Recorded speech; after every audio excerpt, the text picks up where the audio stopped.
Hey everybody, Mr. West here. Got a new bird. Yeah, surprise, right? Got a new bird built. The airframe is completed and working on the electronics and details and so forth. And this is the modeled after the SkyVan that Ed brought to light over there at ExperimentalAirlines. Real cool. I hadn't done a twin motor yet, so I thought, well, I must. And the SkyVan looks pretty cool. The cargo dropper idea, the concept, and all those neat things that Ed's doing over there with parachutes and whatnot. I thought that would be pretty cool. Then I got the idea that my fearless flyer, Chi Weenie, that little chocolate dude, my special companion. Well, I was thinking I would make a space for him inside because it is big enough for him to ride inside, and then I would make a head hatch or a head hole right here, and then that space inside the cargo area is just a small confined space that he wouldn't be able to shift the CG too much, and his little head could pop out right here, small enough for his head to be out.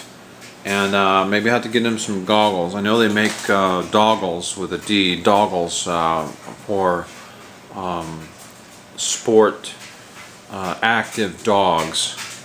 Anyway, here's the my version of the SkyVan in the works, and then tried to keep her fairly scale, but it's not.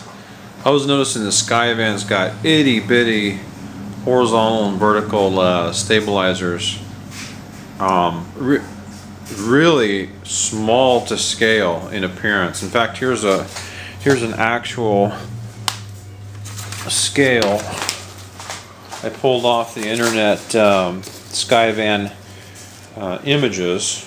You can see that there. Anyway, you can just kind of get an idea of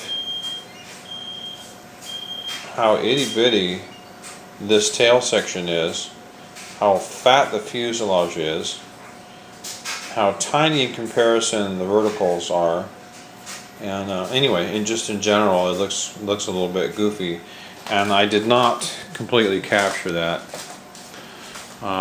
Tail section is ginormous compared to a scale. I did get the nose though. I think I got the nose section down pretty well. Could be a little bit high, the center of the nose portion. I'm going to mount the bloggy probably into the foam. I'll probably cut out a spot into the foam and hog that out on the inside. Right now that's just a big chunk that's snug fit into the tube. Not necessarily meant to go in and out all the time, I mean, but it can. Also, I'm going to attach the, I don't think I'm going to put steerable nose wheel here. I'm going to situate the rear landing gear very near to the CG so that the nose is quite light. Maybe swivel. I don't know, we'll see. But lots of space inside, pretty cool. This is a much smaller cord wing that I'm used to making. The scale version of this is also quite narrow. When you look at that plan, this wing cord is quite small compared to the size of the fuselage. Not very typical. Anyway, so I think I captured that.